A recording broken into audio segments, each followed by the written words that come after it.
Hi guys, so ayan, meron tayo dito ngayon skirt. Ano siya? Skirt. Skirt siya kasi short siya. And at the same time is skirt siya. So ayan, don't mind my bilbil.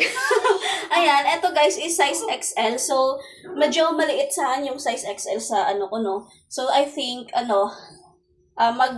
mag-upgrade kayo ng size kung kung feeling nyo is large kayo or XL kayo, double XL kayo. Yan. Kasi ito, large kasi ako. So, ang kinuha ko is XL. Maliit pa rin pala siya for me. Pero kasya ha. Kaso lang yun, para kang para kang sobrang piga dito. So, ayan. Pero carry naman.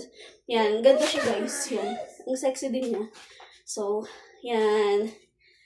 Maglalagay ako syempre ng yellow basket dyan. Pag gusto nyo mag-check out nyo na lang. Bye!